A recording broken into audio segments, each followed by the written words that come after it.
me réjouir d'être là aujourd'hui, de pouvoir partager cette fête avec l'ensemble des Sénégalais, mais en particulier ma ville, Ziguinchor, mon quartier, les HLM, d'avoir ce privilège de prier ici, à côté de mes proches, de mes amis d'enfance, de mes parents, de mes voisins, de souhaiter à tout le monde une très bonne fête de Korité, à tous les Sénégalais au monde entier, une très bonne fête et d'adresser nos prières et nos vœux, que nous puissions le revivre encore des années et des années, dans les mêmes conditions de quiétude, de paix et de tranquillité, de prospérité également pour le pays.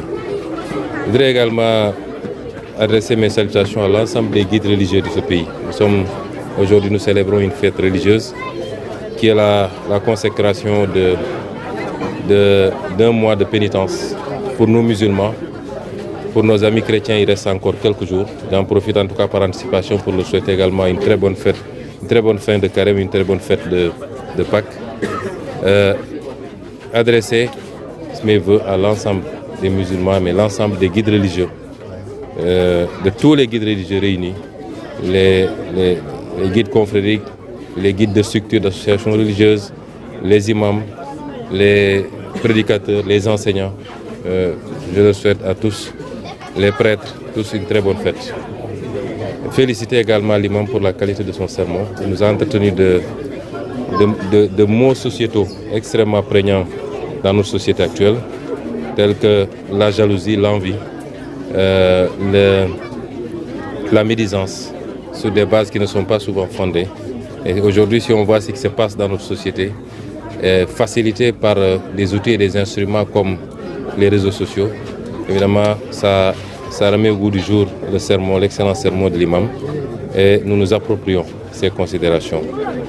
Dire aussi que le Sénégal est un pays de liberté. La liberté ne veut pas dire le libertinage. Ça ne veut pas dire que chacun peut faire ce qu'il veut. Un pays de liberté, liberté encadrée par des textes, des lois. La Constitution elle-même d'abord, des textes de loi et des textes réglementaires. Parmi ces libertés, il y a la liberté d'association, il y a la liberté politique, les libertés politiques. Et nous reconnaissons cette liberté à tout le monde. Nous-mêmes avons joui de cette liberté, continuons à en jouir, c'est pourquoi nous sommes là en train de parler.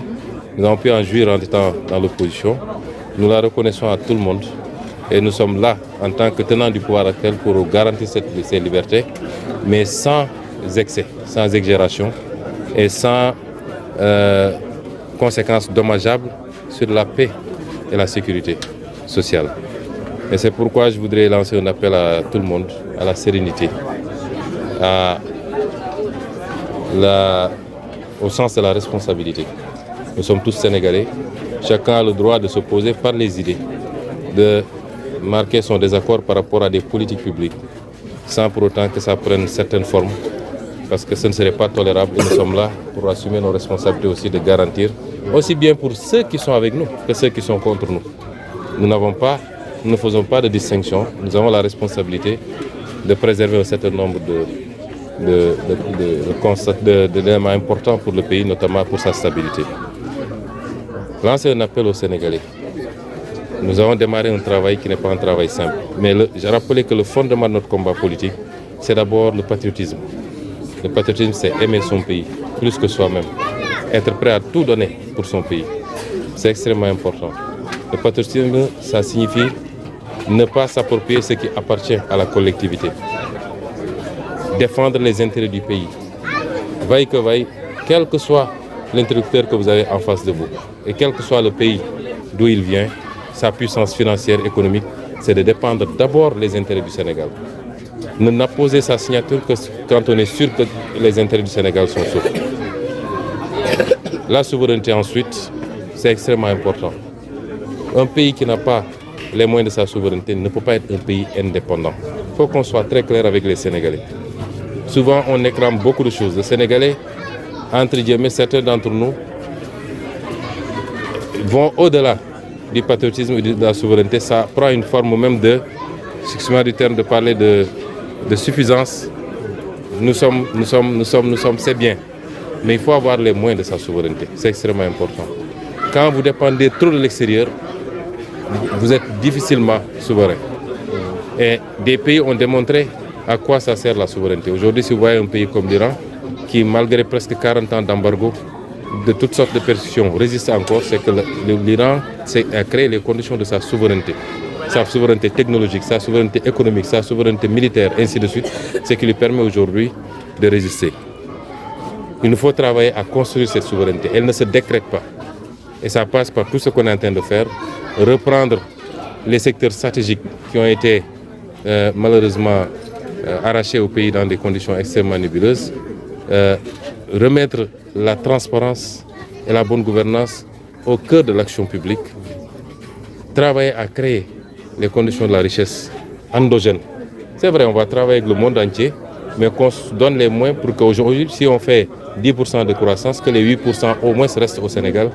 C'est ça le challenge. Or, jusqu'à présent, on avait une croissance extravertie. On annonçait 5%, 7%.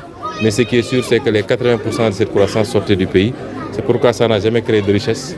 Ça n'a jamais résorbé la crise de l'emploi. Mais tout ça, c'est un construit. Ça ne se décrète pas d'un jour ni un mois. Un État, ça se bâtit méthodiquement, brique après brique, mois après mois, année après année. Et c'est à cela que nous invitons les Sénégalais.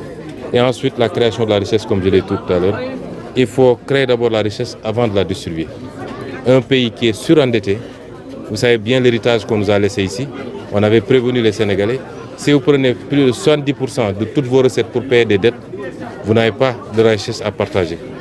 Nous faisons des gymnastiques énormes pour continuer à garder un certain nombre de facteurs stables, payer les salaires, diminuer le coût de la vie, ainsi de suite. Vous ne pouvez pas imaginer les efforts que nous faisons, mais nous devons tous nous ceindre les reins pour travailler à créer de la richesse, nous débarrasser de cette dette qui est un poids.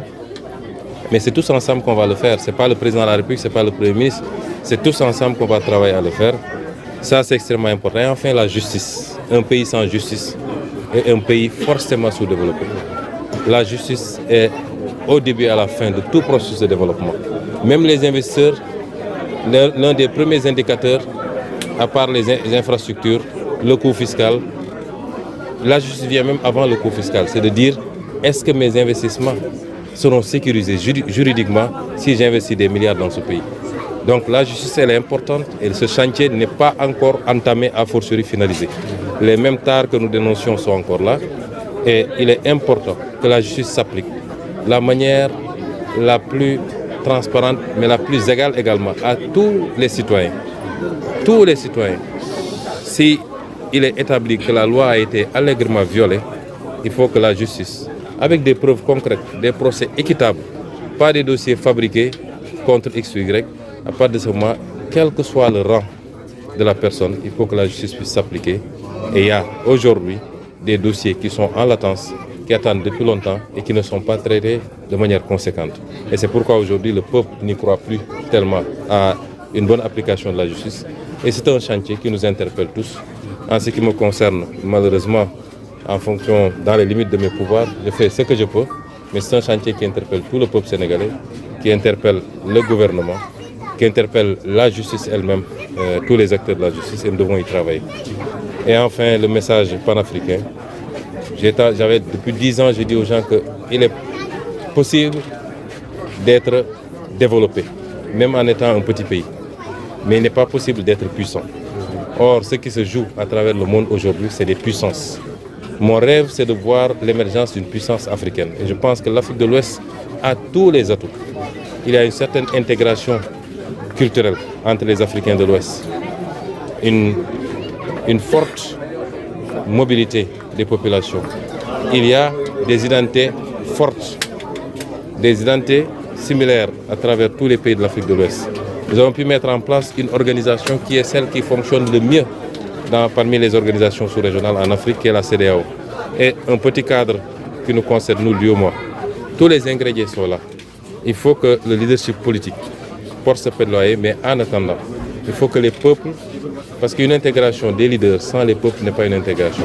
Et moi, je rêve sur les 20 prochaines années de la construction d'une puissance sous-régionale, africaine, panafricaine, qui nous permettent de compter sur le plan économique, sur le plan politique, mais également sur le plan militaire, là où les décisions se prennent, qu'on puisse être siégé également, pour que l'Afrique ne soit plus ce parent pauvre de la scène internationale. Donc je vous remercie pour cette invitation.